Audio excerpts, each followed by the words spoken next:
பாகம் 4. துர்சகுனம். வீதியோரத்தில் இருந்த சுமைதாங்கியின் மீது பரஞ்சோதி சாய்ந்து கண்மூடி கால்நாளிகை கூட இருக்காது. ஏதோ பேச்சு குரலை கேட்டு தூக்கி வாரி போட்டுக்கொண்டு கண் விழித்தான் பரஞ்சோதி. தெருவில் யாரோ இவ்விதம் பேசிக் கொண்டு போனார்கள். கோயில் யானைக்கு மதம் பிடித்தால் துர்சகனம் என்று சொல்கிறார்களே. ஆமாம், நாட்டுக்கு ஏதோ பெரிய விபரீதம் வரப்போகிறது. யானைக்கு எப்படி மதம் பிடித்ததா? யாருக்கு தெரியும்? யாரோ அசலூராம் ஒருவன் யானையின் மேல் வேலை வீசி எறிந்தானாம். அதனால் யானைக்கு வெறி பிடித்து விட்டது என்று சொல்கிறார்கள். ஆயனச்சிற்பியும் அவருடைய மகளும் பிழைத்தது புனர்ஜென்மம் என்கிறார்களே. அப்படிதான். அரங்கேற்றம் நடுவில் நின்றது. போதாதென்று இந்த ஆபத்து வேற அவர்களுக்கு நேர்ந்தது. இதற்கு மேல் பரஞ்சோதிக்கு அவர்கள் பேசியது கேட்கவில்லை. வேலை எரிந்ததனால் யானைக்கு வெறி பிடித்தது விட்டதாம் என்னும் பேச்சு காதில் விழுந்ததும் பரஞ்சோதியின் உள்ளம் திடுக்கிட்டது. அப்போது அவனுக்கு இன்னொரு விஷயமும் ஞாபகத்துக்கு வந்தது. அவன் கொண்டு வந்திருந்த மூட்டையை நடு தெருவிலேயே போட்டுவிட்டு அவன் ஓடி வந்து விட்டான். நாவுக்கரசருக்கும் ஆயனச்சிற்பிக்கும் அவன் கொண்டு வந்திருந்த ஓலைகள் அந்த மூட்டையில் இருந்தன. இன்னும் அவனுடைய துணிமணிகளும் அவன் கொண்டு வந்திருந்த சொற்ப பணமும் மூட்டைக்குள்ளேதான் இருந்தன. அதை அவசியம் கண்டுபிடித்தாக வேண்டும். போட்ட இடத்திலேயே மூட்டை கிடைக்குமா? திக்கு திசை புரியாத இந்த பெரிய நகரத்தில் அந்த இடத்தை மறுபடியும் கண்டுபிடிப்பது எப்படி? பரஞ்சோதி சுமைதாங்கியிலிருந்து இறங்கி தான் ஓடி வந்த வழி எதுவாயிருக்கும் என்று ஒருவாறு யூகித்து கொண்டு அந்த திசையை நோக்கி நடக்கத் தொடங்கினான். இதற்குள் வீதிகளில் ஜன நடமாட்டம் வெகுவாக குறைந்து போயிருந்தது. வீட்டு கதவுகளை எல்லாம் சாத்தியாகிவிட்டது. வீதி விளக்குகளை அணைத்து விட்டார்கள். நல்ல வேளை. பூரணச்சந்திரன் பால் போன்ற வெண்ணிலாவை பொழிந்து கொண்டிருந்தான். நிலா வெளிச்சத்தில் நாற்புறமும் கூர்மையாக பார்த்து கொண்டு பரஞ்சோதி வெகு நேரம் நடந்தான். எவ்வளவு நடந்தும் யானையை சந்தித்த இடத்தை அவனால் கண்டுபிடிக்க முடியவில்லை. மூட்டையையும் அவன் எங்கும் காணவில்லை. நேரமாக ஆக வீதிகளில் நிசப்தம் குடிகொண்டது. உச்சி வானத்தில் சந்திரனை பார்த்து இத்தராகியாகிவிட்டது என்பதை பரஞ்சோதி தெரிந்து கொண்டான். கால்கள் இனி நடக்க முடியாதபடி சோர்ந்து போயின. உடம்பை எங்கேயாவது கீழே போட்டால் போதும் என்று அவனுக்கு ஆகிவிட்டது. இனிமேல் மூட்டையை தேடுவதில் பயனில்லை. நாவுக்கரசர் மடத்துக்கு எப்படியாவது போய் சேர்ந்தால் போதும். ஆனால் எப்படி போவது? வழி கேட்பதற்கு கூட வீதிகளில் யாரையும் காணோமே. லட்சக்கணக்கான ஜனங்கள் வாழ்ந்த இந்த பெரிய நகரத்தில் தான் மட்டும் தன்னந்தனியாக அலைவதை நினைத்த போது பரஞ்சோதிக்கு எப்படியோ இருந்தது.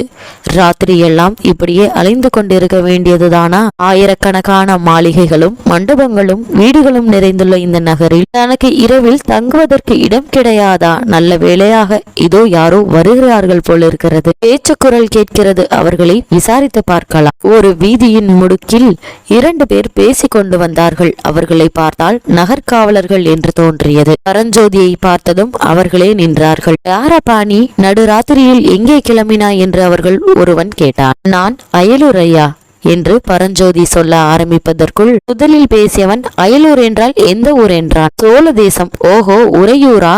இல்லை ஐயா, கீழச்சோழ நாட்டில் செங்காட்டாங்குடி கிராமம். இன்று மாலைதான் காஞ்சிக்கு வந்து சேர்ந்தேன். அப்படியா? இங்கு எதற்காக வந்தாய்? நாவுக்கரசர் மடத்தில் தமிழ் பயில்வதற்காக வந்தேன். அப்படியானால் நள்ளிரவில் தெரு வீதியில் ஏன் அலைகிறாய்? மடம் இருக்கும் இடம் தெரியவில்லை. சாயங்காலத்திலிருந்து தேடிக்கொண்டிருக்கிறேன். இந்த காவலர்கள் இருவரும் லேசாக சிரித்த சிரிப்பில் பரிகாசம் தெளிந்தது. அவர்களில் ஒருவன், நாவுக்கரசர் மடத்துக்கு நீ கட்டாயம் போக வேண்டுமா என்று கேட்டான். ஆம் ஐயா, நாங்கள் அந்த பக்கம்தான் போகிறோம். நீ வந்தால் அழைத்து கொண்டு போய் விடுகிறோம். பரஞ்சோதி காவலர்களுக்கு வந்தனம் சொல்லி அவர்களை பின்தொடர்ந்து சென்றான். சற்று நேரத்துக்கெல்லாம் அவர்கள் உயரமான மதில் சுவர்களையுடைய ஒரு கட்டிடத்தின் வாசலில் வந்து நின்றார்கள். இதுதான் மடமா என்று கேட்டான் பரஞ்சோதி. ஆமாம், பார்த்தால் இது மடமாக தோன்றவில்லையே. உண்மையில் பரஞ்சோதிக்கு அது மடமாக தோன்றவில்லை.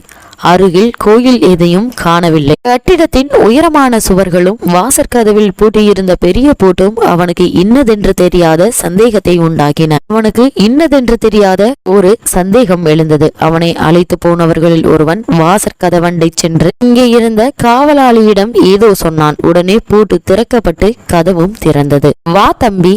நெஞ்சு திக் திக் என்று அடித்துக் கொள்ள பரஞ்சோதி வாசற்படையை தாண்டி உள்ளே சென்றான். இருபுறமும் உயரமான சுவர் எழுப்பிய குறுகிய சந்தின் வழியாக அவனை அழைத்து போனார்கள். ஓரிடத்தில் நின்றார்கள். அங்கிருந்த அறையின் கதவு திறக்கப்பட்டது. இங்கே படுத்திரு, மடத்தில் எல்லோரும் தூங்குகிறார்கள், பொழுது விடுந்து பார்த்து கொள்ளலாம் என்றான் ஒருவன். பரஞ்சோதி அந்த இருட்டறைக்குள் எட்டி பார்த்தான். கொஞ்சம் வைக்கோலும் ஒரு கோரைப்பாயும் கிடைந்தன. ஒரு மூலையில் சட்டியில் தண்ணீர் வைத்திருந்தனர். திரும்பி தன்னுடன் வந்த காவலர்களை பார்த்து, இது மடந்தானா என்று கேட்டான்.